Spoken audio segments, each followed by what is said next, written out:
Hello student, this is S channel back again with a new video. और आज के इस वीडियो के इंट्रो के साथ आपको पता ही चल गया होगा कि आज बायोग्राफी है हिंदी ऑथर अयोध्या सिंह उपाध्याय जी की। यूपी बोर्ड क्लास 12th के लेसन थर्ड के ये लेखक हैं और काफ़ी ज़्यादा इम्पॉर्टेंट हैं। तो इनका जीवन परिचय, संक्षिप्त परिचय, भाषा शैली, साहित्यिक स्थान, सभी चीज़ें मैं आपको पढ़ाऊँगा। तो आपको अच्छे से पढ़ना है और देरी नहीं करते हैं, वीडियो को शुरू करते हैं। अयोध्या सिंह उपाध्याय हरिऔध जी के जीवन परिचय के साथ, और इसमें मैं आपको पढ़ाऊंगा इनका संक्षिप्त जीवन परिचय। तो सबसे पहले इनका जन्म जो हुआ था वो 15 अप्रैल 1865 ईस्वी में हुआ था। जन्म स्थान इनका निज़ामाबाद, आजमगढ़। इनके पिता का नाम भोला सिंह उपाध्याय और माता का नाम इनकी रुक्मिणी देवी था। शिक्षा इनकी जो हुई थी वो स्वाध्याय से की थी। इन्होंने विभिन्न भाषाओं का ज्ञान प्राप्त किया था। इनकी भाषा जो थी वो ब्रज भाषा एवं खड़ी बोली थी। पहले ये ब्रज भाषा में रचनाएं लिखते थे, फिर उसके बाद इन्होंने खड़ी बोली का उपयोग करना शुरू कर दिया था।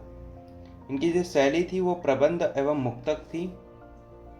इनकी प्रमुख रचना प्रिय प्रवास, चुभते चौपदे, वैदेही वनवास और भी हैं, इनको मैं आगे पढ़ाऊंगा। इनकी जो मृत्यु हुई वो 6 मार्च 1947 ईस्वी को हुई थी। जीवन परिचय। अयोध्या सिंह उपाध्याय जी का जन्म आजमगढ़ जिले के निजामाबाद गांव में 1865 ईस्वी को हुआ था। उनके पिता का नाम भोला सिंह एवं माता का नाम रुक्मिणी देवी था। उनके पूर्वज शुक्ल यजुर्वेदी सनाट्य ब्राह्मण थे। इनके पूर्वज जो थे वो ब्राह्मण थे, जो कालांतर में सिख हो गए थे। तो जो कालांतर में सिख हो गए थे। मिडिल परीक्षा उत्तीर्ण करने के बाद इन्होंने क्वींस कॉलेज में प्रवेश लिया था, पर इनके स्वास्थ्य सही ना होने के कारण इन्होंने विद्यालयी अध्ययन को छोड़ दिया और स्वाध्याय से इन्होंने घर पे ही रहकर हिंदी, संस्कृत, फारसी और अंग्रेजी भाषाओं का ज्ञान प्राप्त किया। इनका विवाह 17 वर्ष की आयु में हो गया था। 20 वर्ष की आयु में ये कानून गो के पद पर रहे थे। इसके बाद अवैतनिक रूप से इन्होंने हिंदू विश्वविद्यालय में अध्यापन कार्य किया था। हरिऔध जी के जीवन का ध्येय अध्यापन ही रहा है और सन 1947 ईस्वी में अपार यश प्राप्ति के बाद इन्होंने अपना नश्वर शरीर त्याग दिया। इनकी रचनाओं पे देखिए तो हरिऔध जी प्रारंभ में ब्रज भाषा में रचना करते थे। देखिए इसमें लिखा है कि वो पहले जो थे ब्रज भाषा में रचनाएं करते थे। फिर महावीर प्रसाद द्विवेदी जी के संपर्क में आने के बाद इन्होंने खड़ी बोली में अपनी रुचि दिखाई और फिर उस प्रकार से उन्होंने तब से अपना खड़ी बोली में रचनाएं करना शुरू कर दिया। और खड़ी बोली में रचनाएं शुरू करने के बाद इन्होंने काव्य को एक नया रूप भी प्रदान किया। इनकी काव्य रचनाएं निम्न है: प्रिय प्रवास, रस कलश, वैदेही वनवास, परिजात, चुभते चौपदे एवं चौखे चौबते। और इनकी जो गद्य रचनाएं हैं वो निम्न है: अधखिला फूल, ठेठ हिंदी का ठाठ, रुक्मिणी परिणय। इनकी भाषा शैली की बात करें तो इन्होंने विभिन्न भाषाओं का अध्ययन किया हुआ था। ये प्रारंभ में ब्रज भाषा में रचना करते थे एवं बाद में इन्होंने खड़ी बोली का उपयोग करना शुरू कर दिया था। इन्होंने आधुनिक खड़ी बोली के क्षेत्र में अपनी मौलिक प्रतिभा के आधार पर उसे समृद्ध बनाया। हरिऔध जी मूलतः करुण और वात्सल्य रस के कवि थे। इनकी जो रचनाएं थी वो करुण और वात्सल्य रस से भरपूर थी। आप इनको पढ़ सकते हैं, आपको खुद समझ में आएगा। करुण रस को ये प्रधान रस मानते थे। उन्होंने प्रबंध एवं मुक्तक दोनों शैलियों में रचनाएं भी की हैं।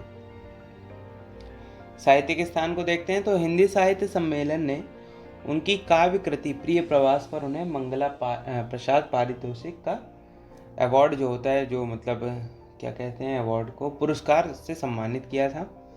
उसके बाद उन्हें कवि सम्राट एवं साहित्यिक वाचस्पति की उपाधि से भी सम्मानित किया गया था। हरिऔध जी साहित्यिक सेवाओं का ऐतिहासिक महत्व रहे हैं।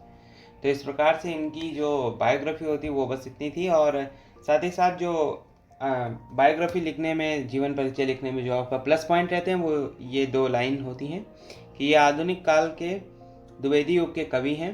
और ये जो लिखा हो कि ये न कले थे, ये कोई ऐसा वो वर्ड नहीं, आप समझिएगा, इनको अलग अलग हैं, ये इनके बीच में कॉमा होना चाहिए। ये जो याद करने की एक ट्रिक होती है, ऊ से हो जाता है उपन्यासकार, ना से हो जाता है नाटककार, का से हो जाता है कवि और ले से है लेखक। तो ये उपन्यासकार, नाटककार, कवि और लेखक थे। ये याद करने की ट्रिक होती है। आमतौर पर आप इस प्रकार से आप याद कर लेते हैं तो आपको थोड़ा-सा पढ़ने में इंटरेस्ट भी आता है और आप याद करके एक अच्छा प्रदर्शन भी कर सकते हैं। एक अच्छी तरीके से किसी को समझा या फिर पढ़ा या फिर लिख भी सकते हैं, जिसमें भी आपको जो भी आपको करना है। तो इसी के साथ इनकी बायोग्राफ़ी यहीं ख़त्म करता हूँ मैं, और अगली बायोग्राफ़ी में मैं आपको यूपी बोर्ड क्लास 12th के लेसन 4th के जो लेखक हैं मैथिली शरण गुप्त, उनकी बायोग्राफ़ी लाऊँगा, और वो भी बहुत ही इम्पोर्टेंट हैं, वो वेरी इम्पोर्टेंट की दृष्टि में हैं। उनका भी नाम वेरी इम्पोर्टेंट के उसमें आता है। इनका जीवन परिचय भी बहुत ज़्यादा इम्पोर्टेंट है अयोध्या सिंह का, और उनका मैथिली शरण गुप्त का जी का भी बायोग्राफ़ी बहुत ज़्यादा इम्पोर्टेंट है। तो अगली वीडियो में मैं आपको मैथिली शरण गुप्त के जीवन परिचय के साथ मिलूँगा। तब तक के लिए टेक केयर, बाय बाय। और इसी तरीके अच्छे से पढ़ते रहिए, और जो जीवन परिचय मैं आपको पढ़ा रहा हूँ ये आप लिख सकते हैं, लिख के आप याद कर सकते हैं। जो वेरी इंपॉर्टेंट होते हैं उनको तो आप ज़रूर ही लिखिए, ज़रूर ही पढ़िए। आप डायरेक्ट नहीं लिख सकते हैं, आप वीडियो मेरे उसमें संक्षिप्त परिचय आप डायरेक्ट पढ़ लीजिए, फिर आप जैसे भी उसको एक बार दोहरा लें तो आपको समझ में आ जाता है। मेरे इस यूट्यूब में शॉर्ट वीडियोस पड़ी हुई हैं, जो शॉर्ट बायोग्राफ़ी की वीडियोस रहती हैं वो भी आपको मिल जाएंगी। तो आप इस प्रकार से शॉर्ट बायोग्राफ़ी और इस प्रकार से बायोग्राफ़ी भी पढ़ सकते हैं। तब तक के लिए ठीक है, मैं आपसे अलविदा करता हूँ, और मैं अपनी जब नई वीडियो लगाऊंगा तो फिर आपको नोटिफिकेशन मिल जाएगा अगर आपने सब्सक्राइब कर रखा होगा। तो तब तक के लिए take care and bye bye, और इसी के साथ मैं अपनी इस वीडियो को ख़त्म करता हूँ।